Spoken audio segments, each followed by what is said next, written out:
निवडणुकीत धर्माचा वापर. विजय वडेट्टीवार यांची सत्ताधाऱ्यांवर घणाघाती टीका. निवडणूक आयोग मेला आहे का? वडेट्टीवारांचा थेट सवाल.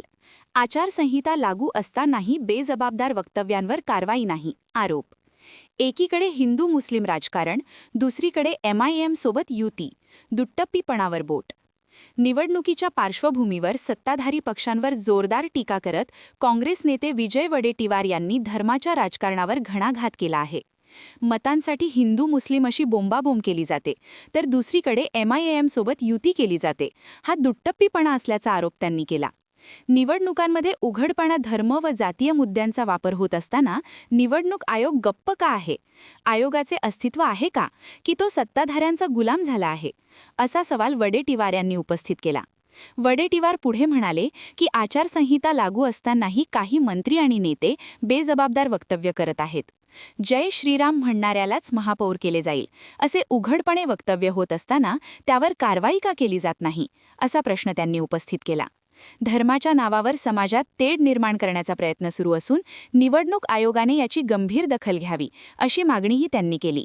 दुसरीकडे सत्ताधारी पक्षांचे मित्रपक्ष MIM सोबत युती करत असल्याने त्यांच्या भूमिकेतील विसंगती स्पष्ट होत असल्याची टीकाही वडेट्टीवार यांनी यावेळी केली.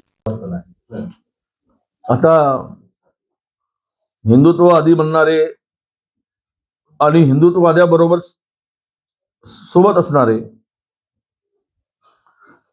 यांची आता सत्तेसाठी जे करतायत ते एकेकाळी भाजपनी सुद्धा केलेलं आहे.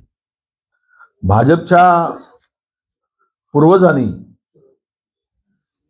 मुस्लिम लीग बरोबर युती केलीच होती. हा इतिहासच आहे. हे आता हिंदू मुस्लिम मतासाठी बोंबा मारत आहेत. आता कुठे गेला यांचा हिंदुत्व? काल नितेश राणे सांगत होते जय श्रीराम म्हणणाराच खुर्चीवर बसेल. हे काय सुरू आहे? निवडणुकीमध्ये कधी असा धर्माचा वापर होतो, जातीचा वापर होतो, पण खुलेआम धर्म आणि जात त्याचा वापर केला जात आहे. हे अत्यंत म्हणजे आचारसंहितेचं उल्लंघन नाही का? मग निवडणूक आयोग काय करत आहे? झोपा करत आहे? तो मेला आहे? तो जिवंत नाही? त्याने अस्तित्व गमावलं आहे? तो सत्ताधाऱ्यांचा भारतीय जनता पक्षाचा गुलाम झालाय? त्याच्या दयेवर जगणारा निवडणूक आयोग झालाय? थोडी तरी लाज शरम आहे की नाही? हे सगळं खुलेआम होत असताना का कारवाई होत नाही? एक आमदार, एक मंत्री खुलेआम सांगतो की महानगरपालिकेच्या खुर्चीवर हा जय श्रीरामच म्हणणारा बसेल, असं म्हणता येतं निवडणुकीमध्ये? हा काही भागवत सप्ताह आहे? धार्मिक कार्यक्रम आहे? कथावाचन आहे की इथे म्हणायला, असं बोलायला? आचारसंहिता लागू आहे. निवडणुकीच्या प्रचारामध्ये तुम्ही हे धंदे करताय, अशा पद्धतीचं वक्तव्य करताय, तरीही कारवाई होत नाही. मग काय आहे? आणि दुसरीकडे मित्रपक्ष MIM बरोबर युती करतायत परळीमध्ये. आता काय बोलतात मुख्यमंत्री पाहू. आणि त्यांचे जे काही आहेत पोचलेले 2-4 हिंदुत्व सांगणारे, ते काय बोलतात तेही पाहू.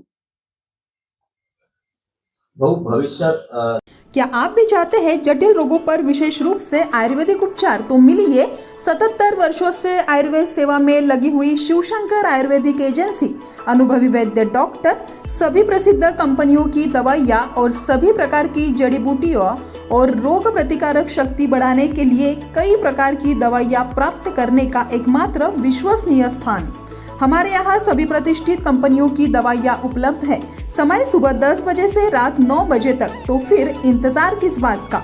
महाजन मार्केट के पास, टेम्पल बाजार रोड, सीताबर्डी, नागपुर। 8605245080 9112079000।